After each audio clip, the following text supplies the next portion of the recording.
నమస్తే, welcome to Leo. మనతో ఉన్నారు సీనియర్ జర్నలిస్ట్ హేమసుందర్ గారు.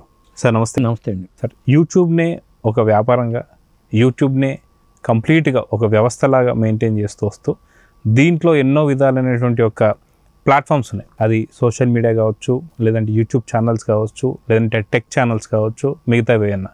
కానీ ఇలా ఒక సోషల్ మీడియా ప్లాట్ఫామ్లో ఉంటూ కొంతమంది బిజినెస్లు చేస్తూ కొంతమంది మోసాలు కూడా చేస్తున్నారు. సో ఇదే ఒక చెందుతుంది ప్రసాద్ వర్సెస్ సాయి కృష్ణ. ఏంటి స్టోరీ అంటే ఏం చెప్తారు? ఈ స్టోరీలోకి వెళ్ళాలంటే మనం దాదాపు 10 ఏళ్ళ వెనక్కి వెళ్ళాల్సి వస్తుందండి. ఒక 8 ఏళ్ళ వెనక్కి వెళ్ళాల్సి వస్తుంది. ఇప్పుడు Prasad versus Sai, Prasad tech in Telugu అండి. ప్రసాద్ అంటే ప్రసాద్ టెక్ ఇన్ తెలుగు ప్రసాద్, సాయి కృష్ణ అంటే వీళ్ళందరూ కూడా ఒక టైంలోనే ఈ ప్లాట్ఫామ్లోకి వచ్చారు. యూట్యూబ్ ప్లాట్ఫామ్లోకి వచ్చి హఫీజ్ అని ఉంటాడు, తెలుగు టెక్ టూర్స్ అని ఉంటుంది, వరంగల్ నుంచి వచ్చి అతను మంచి టెక్ ఛానల్స్లో ఈ ఛానల్స్లో సలహాలు ఇవ్వటం కానీ టెక్నికల్ నాలెడ్జ్ని ఇవ్వటానికి ఉపయోగపడే వాళ్ళలో ఈ హఫీజ్ అనే వ్యక్తి ఉన్నాడు, ఈ సాయి కృష్ణ అనే వ్యక్తి ఉన్నాడు. ప్రసాద్ టెక్ ఇన్ తెలుగు ఏంటంటే అతను ఒక ప్లాట్ఫామ్ ఎంచుకున్నాడు. ప్రతి సెల్ ఫోన్ రివ్యూ చేయటం. మీరు 20,000లో ఫోన్ కొనాలంటే ఏ ఫోన్ కొనాలి, లేదా దీని ప్రాసెసర్ పనితీరు ఎలా ఉంది, కెమెరా పనితీరు ఎలా ఉంది అంటే రివ్యూలు. మన సినిమా రివ్యూలు ఎలా చెప్తూ ఉంటామో సెల్ ఫోన్లు కూడా రివ్యూ చేయొచ్చు. దీని మీద ఒక ఛానల్ రన్ చేయొచ్చు. అలా రన్ చేసి ఛానల్ సక్సెస్ఫుల్గా ఒక 50 lakhs సబ్స్క్రైబర్స్ చేరుకోవచ్చు అనే నమ్మకం అతనికి ఎప్పుడు వచ్చిందో తెలియదు, కానీ అది సాధించాడు అతను. వీళ్ళందరూ దాదాపు ఇంచుమించుగా 1 సంవత్సరం అటు ఇటుగా ఈ ఫీల్డ్కి వచ్చిన వాళ్ళే. అయితే ఇటీవల ఏమైందంటే, ఒకప్పుడు వీళ్ళందరూ ఫ్రెండ్స్గా ఉండేవాళ్ళు. నాని ప్రభాకర్ అని ఒక అతను ఉండేవాడు. వీళ్ళందరూ ఈ సోషల్ మీడియా వేదికగా ఫ్రెండ్స్ అయిన వాళ్ళు తప్పితే, అయితే ఇక్కడ ఏమైందంటే, ఇప్పుడు సాయి కృష్ణకి డబ్బులు అవసరం అయింది. ఒకసారి డబ్బులు అవసరం అయితే వీళ్ళు ఫ్రెండ్స్గా వీడియోలు చేశారు. వాళ్ళ ఛానల్స్లో వీళ్ళు వేసుకున్నారు, వీళ్ళ ఛానల్స్లో వాళ్ళు వేసుకున్నారు అనేది జరిగినాయి. నాకు అన్న డబ్బులు అవసరం అయింది, 3 లక్షలు కావాలని అడగటం, నా దగ్గర అంత లేదని చెప్పి ఫస్ట్ 1 లక్ష రూపాయలు ఆయన నెంబర్కి వేయటం, ఆ తర్వాత మొత్తం 2,60,000 వేయటం, ఇవన్నీ జరిగినాయి, గతంలో జరిగినాయి. ఇప్పుడు ఏంటంటే వివాదం ముదిరిపోయి ఒకరి మీద ఒకరు బురద తొలికిన దాకా పరిస్థితి వెళ్ళిపోయింది. ఆయన ఇప్పుడు నేను 100 కోట్ల యూట్యూబర్ అని చెప్పి ఆయన్ని ప్రచారం చేయటం, ప్రసాద్ టెక్ ఇన్ తెలుగుని. దాంతో ఆ ప్రసాద్ మీద బురదలేలాగా సాయి కృష్ణ వీడియోలు చేయటం, సాయి కృష్ణకి ఎవరిని ఇస్తూ అతను చెప్పడం, కన్నీళ్ళు పెట్టుకోవడం ప్రసాద్. ఇవన్నీ ఈ మధ్యకాలంలో ఈ గత వారం రోజులుగా వైరల్ అవుతున్న అంశాలండి. ఇందులో న్యాయం ఎవరి వైపు ఉందనే దాని మీద మళ్ళీ సోషల్ మీడియాలో కూడా కొంతమంది ఎక్కువ మంది ప్రసాద్ వైపే సపోర్ట్గా నిలిచారు.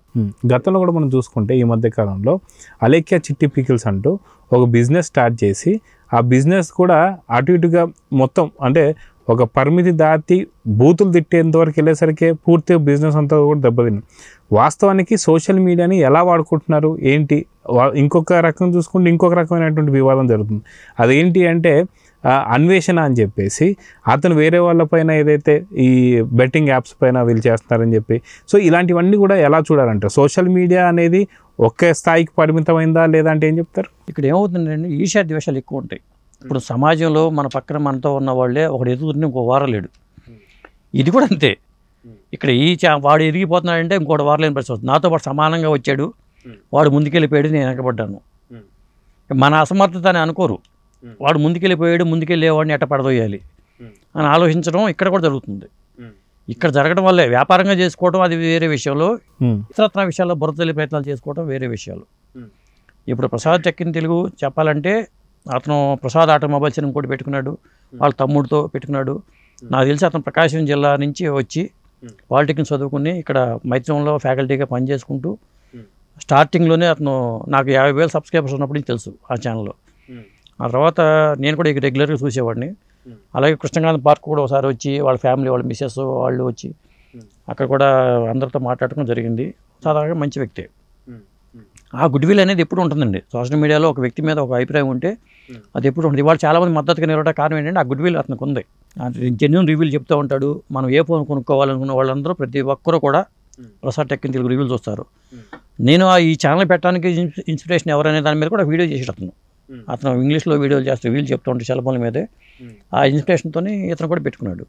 ఇక సాయి కృష్ణ అనే వ్యక్తి కూడా, ఎందుకంటే నేను స్టార్టింగ్లో చూసేవాడు, సాయి కృష్ణ వీడియోలు కూడా చూసేవాడిని.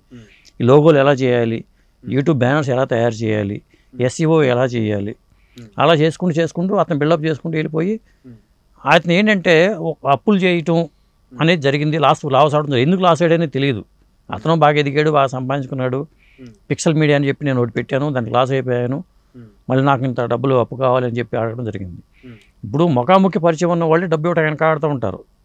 సోషల్ మీడియాతో ఉన్న పరిచయం వాళ్ళకి ఎవరిస్తారు చెప్పండి? అది ఇక్కడ మీరు అన్నదానికే నాకున్నటువంటి ఒక డౌట్ ఏంటంటే, సొంత అన్నదమ్ములకు కావచ్చు, అక్క చెల్లెలకు కావచ్చు, వీళ్ళకి ఈ మధ్యకాలంలో డబ్బులు ఇస్తానికే కొంత ఆలోచించి లేదా ప్రామిసరీ నోట్లు కానీ ఏదో రాసుకొని కానీ చేస్తారు.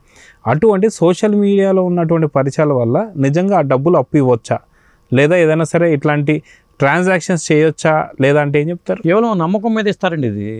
అది నిజంగా చెప్పాలంటే అతను అడగగానే సాయి చేయడం వరకు ఓకే, మళ్ళీ ఇప్పుడు ఇంత బాధపడడం కూడా ఇలాంటి విషయాలకి ఎలా చూడాలండి? అదేంటి, డబ్బు ఇవ్వడం వల్ల శత్రుత్వం వస్తుందంటారు చూసారా, అది ఇక్కడ కూడా జరుగుతుంది.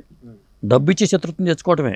అది బయట అప్పుల విషయంలోనూ ఇప్పుడు నేను ఇవ్వాల్సిన వాళ్ళతో కూడా నా శత్రుత్వం ఉంటుంది, ఖచ్చితంగా ఉంటుంది. అది ఇక్కడ ఇప్పుడు వీళ్ళిద్దరు కొట్లాడుకోవడానికి ప్రధాన కారణం ఆర్థిక లావాదేవీలు అని చెప్పాల్సి వస్తుంది. వేరే ఏం కాదు, నువ్వు ఎదిగిపోతున్నావని కాదు, ఏదేం కాదు, కానీ ఆర్థిక లావాదేవీలు. నువ్వు మునిగిపోతే నేనెందుకు ఆదుకోవాలని ఒకటి. ఇప్పుడు సాయికృష్ణ అతను ఏం చేశాడు, యూట్యూబ్కి సంబంధించి ఫుల్ కోర్స్ అని చెప్పి ఒక 3,000 రూపాయలు మీరు పే చేస్తే నేను ఒక కోర్స్ ఇస్తానని చెప్పి అతను వీడియోలు పెట్టడము, దానికి సంబంధించి ఏం చేస్తారంటే షేర్ లింక్ పెడతారు, ఈ లింక్ షేర్ చేస్తారన్నమాట. ఒక ఆప్షన్ ఉంటుంది యూట్యూబ్ దాంట్లో.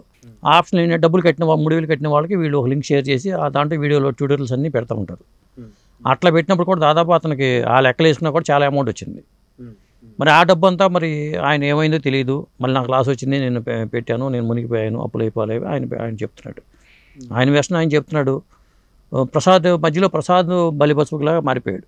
డబ్బులు పడిన పాపానికి మొత్తానికి ఏదన్నా కానీ ఇప్పుడు వీళ్ళిద్దరి మధ్యలో ఎవరి వైపు న్యాయం ఉందనే దాని మీద తెగ వీడియోలు వచ్చినాయి.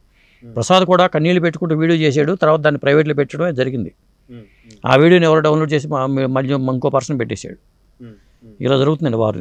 సో మొత్తానికి ఎప్పటికి ఈ యొక్క సమస్యకు కొలిక్కి చేరుతుందంటే ఏం చెప్తారు? ప్రస్తుతానికి సర్దుమడిగిందని కావచ్చు. వీడియోలో వారైతే నడిచింది. ఇప్పుడు నేను ఆయన తమ్ముళ్ళు పెట్టుకుని ఒక సాయికృష్ణ వీడియో చేశాడు, 100 కోట్ల ఇది అని చెప్పి ఆయన ఒక వీడియో చేసుకున్నాడు. ఇట్లా ఈ వారు అనేది బాగా ముదిరిపోయింది. ఈ వారం రోజులుగా జరుగుతున్న పరిణామాలు ఇవి. నేను మొదటి నుంచి ఫాలో అవుతూ ఉంటాను కాబట్టి, టెక్ ఛానల్స్ చూస్తూ ఉంటాను కాబట్టి నేను చాలా వీడియోలు చూశాను. అందుకని నేను మాట్లాడుతున్నా. ఇలా మాట్లాడినప్పుడు కూడా నాకేమనిపించింది, న్యాయం ప్రసాద్ వైపే ఉందనిపించింది నాకు. సో మీ ఫుల్ సపోర్ట్ ఎవరి వైపు అంటే? నాకు ప్రసాద్ వైపే అనిపించింది. ఎందుకంటే సాయికృష్ణ గారు నాకు మొదటి నుంచి అంటే దీంట్లో తెలుసు, నాకు బయట ఎవరో పరిచయం లేదు. అక్కడ పరిచయం లేని వ్యక్తులు కూడా వీళ్ళిద్దరి గురించి వీడియోలు పెట్టారు. అందులో నేను కూడా చెప్తున్నా కదా, నేనైతే ప్రసాద్ తను అట్లా ఎదిగిన విధానం నాకు బాగా నచ్చింది. ఒక కాన్సెప్ట్ పెట్టుకుని ఆయన చాలా వనస్థలపురంలో ఇల్లు కొనుక్కుని, స్థలం కొనుక్కుని వనస్థలపురంలో కట్టుకున్నాడు. అది కూడా వీడియోల ద్వారా తెలుసు. అలాగే వాళ్ళ చిన్నబాబు, పెద్ద బాబు పుట్టాడు, చిన్నబాబు పుట్టాడు. చిన్నబాబుతో సంబంధించి విదేశాలకు వెళ్ళిపోయి పుట్టినరోజు ఫంక్షన్ చేసుకోవాలనుకున్నప్పుడు దాని మీద కూడా వీడియో చేసి ఇడుతున్నాం. మరి ఇవన్నీ తప్పులే కనిపిస్తున్నాయి కొన్ని. సో చూద్దాం సార్, మొత్తానికి నెటిజన్స్ అందరూ కూడా ఎవరి వైపు ఉంటారనేది చూద్దాం. మరి నమస్తే. నమస్తే అండి.